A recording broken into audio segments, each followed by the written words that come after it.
Hello students, accountancy की next class start कर रहा हूँ जिसमें बेसिक अकाउंटिंग टर्म्स पढ़ा था आपने, वही आगे बढ़ रहे हैं थोड़ा सा। बेसिक अकाउंटिंग टर्म्स में आपने एसेट्स पढ़ी थी, टेंजिबल इंटेंजिबल एसेट्स पढ़ी थी, फिक्स्ड करंट एसेट पढ़ी थी।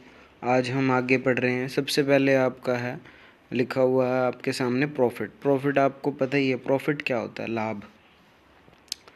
प्रॉफिट कब होता है, इसकी भी एक डेफिनेशन होती है। It is the excess of total sale और रेवेन्यू ओवर टोटल एक्सपेंडिचर। मतलब एक्सेस का मतलब होता है ज़्यादा। जब आपकी सेल आपके खर्चों से ज़्यादा हो, मान लीजिए आप कोई 100 रुपये की चीज़ लेके आए कहीं से और आपने उसको 150 रुपीज़ में सेल कर दिया, मतलब आपको 50 रुपये का क्या हो गया? प्रॉफिट हो गया।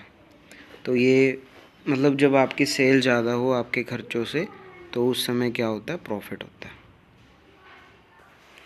नेक्स्ट है आपका लॉस। लॉस प्रॉफिट का बिल्कुल उल्टा होता है। It is the excess of total expenditure over total sale. मतलब इसमें खर्चे ज़्यादा हों और आपकी सेल कम हो तो आपको क्या हो जाता है? लॉस। मतलब प्रॉफिट और लॉस एक दूसरे का उल्टा है। एक्सपेंसेस, एक्सपेंडिचर एक ही बात है। अगर मैं वर्ड बोलूँ एक्सपेंसेस क्या होता है, अगर मैं वर्ड बोलूँ एक्सपेंडिचर क्या होता है, ये भी सेम होते हैं।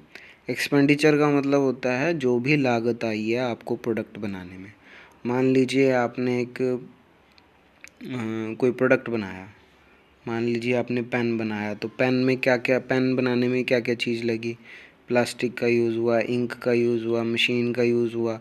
मशीन पे जो खर्चे किए गए वो सारे खर्चे जो एक प्रोडक्ट को बनाने में लगते हैं, वो सारा क्या होता है? Expenses. Expenses is the cost incurred in producing and selling the goods. It has two types.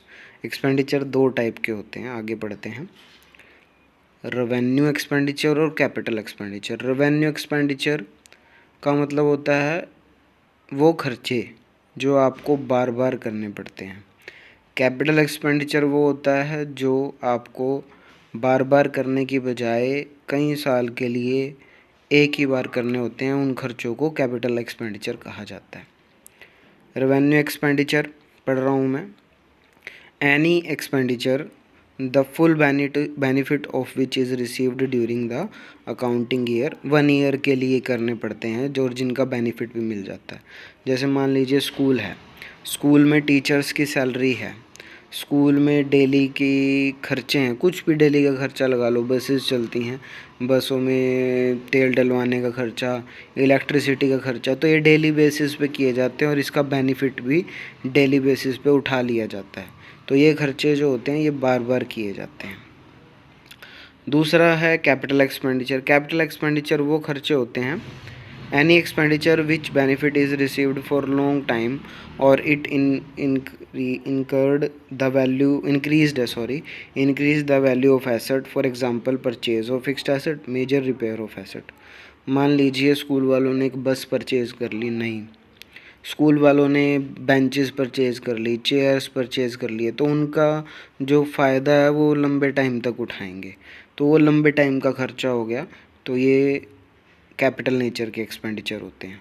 तो रेवेन्यू एक्सपेंडिचर जो होते हैं वो होते हैं थोड़े टाइम के लिए बार बार किए जाने वाले खर्चे, और कैपिटल एक्सपेंडिचर वो होते हैं जो लंबे टाइम के लिए एक ही बार किए जाते हैं। ठीक है।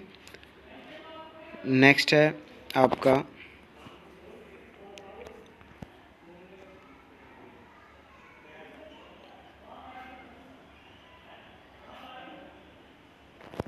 आगे आपका आ रहा है ट्रेड रिसीवेबल्स। ये ट्रेड रिसीवेबल्स क्या होता है? ट्रेड का मतलब होता है व्यापार, रिसीवेबल्स का मतलब पैसे लेना। अब दुकान है, दुकान में उधार में काम चलता है। दुकानों में उधार के बिना या क्रेडिट के बिना कोई भी ऐसा दुकानदार नहीं है या कोई भी ऐसा बिजनेस नहीं है जिसमें बिना उधार के काम चलता हो। मान लीजिए आपने उधार में या क्रेडिट पे किसी को सामान बेचा, सेल किया। अब वो जिसको आपने सामान सेल किया है उससे आपने पैसे लेने हैं। ठीक है। तो वो जो पैसे आपने लेने हैं, वो आपको जो पैसे लेने हैं, जिस पर्सन से आपने वो पैसे लेने हैं, वो एक तरह की वो एक तरह के आपके देनदार हो गए। तो वो जो देनदार हैं उनसे आपने पैसे लेने हैं। The term represent